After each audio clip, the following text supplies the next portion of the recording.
We've seen so many interesting companies go public in the past years. What types of challenges do companies like Etsy, for instance, have when they're going public? Yeah, so Etsy's a really interesting and somewhat, at least in some ways, kind of looks like a relatively unique case, in the sense that the challenges we typically think of around going public are things around managing growth and managing shareholder expectations and things like that, and being innovative when you have this kind of the limelight kind of being shined on you and people are looking at what you're doing and things like that.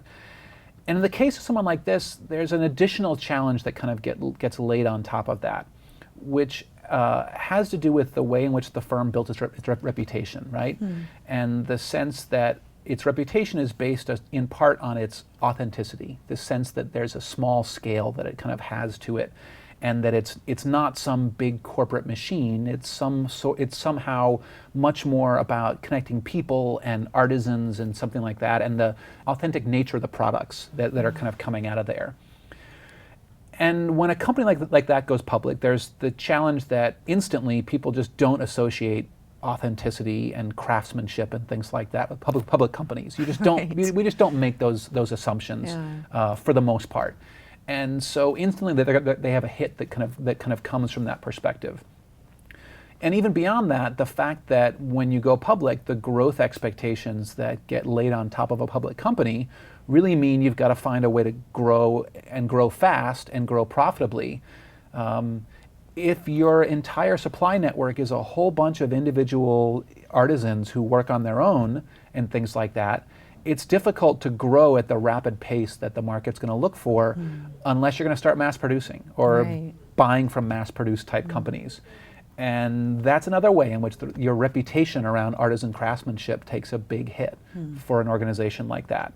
And so I think for any organization who's a small or privately held firm whose reputation has been built around kind of authenticity and craftsmanship and customer care and things like that, and uniqueness and those types of things, anytime you think about going public or trying to grow rapidly, it becomes really difficult to maintain that perception, that image after you grow and through that growth process. And so it's a real challenge. And for the most part, I don't think there's a great solution other than not going public in the first place, right? And not needing to kind of go that. Are you surprised that they went public, or?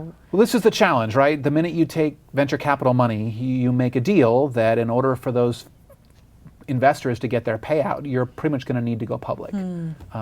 And so whether you want to or not, that's the path that you go down. And we're seeing a lot more recognition of this among entrepreneurs. Entrepreneurs are nervous about giving up control. They're nervous about what that will mean for expectations for the firm, for growth, whether they'll lose their job as the VC wants to bring in a professional CEO or things like that, and that it won't be the company that they wanted to run anymore. And so they're looking for other ways to get the money. Sometimes they're serial entrepreneurs and they have their own source of capital to do it. They'll rely on angel investors who they kind of vet to make sure they're willing to stay in long term and take payouts through profits as opposed to a big IPO payout. But there's a lot of companies that have faced this challenge where they go public. Even you start looking at companies like Twitter, right? Like, what did Twitter need a huge capital infusion for? They didn't need to invest in they need to buy more servers and things, but it's not like they really needed a huge capital investment to go do this. They spend money on acquisitions, may or may not have needed to do that. But the reality is these firms, they make a deal. When you take that kind of VC investment, especially on a big scale, you got to manage the payout somehow. And the IPO is the dream outcome for those firms if you can do it. And so we've certainly seen a number of firms that go public who probably should never have gone public if they really could go back and do it over again. But it's hard to know that early on, that you're going to be the one that's going to be successful but doesn't really need the VC money to make it happen. And maybe if you didn't have the VC money, you would never have been successful in the first place. So maybe it's a catch-22 for these firms.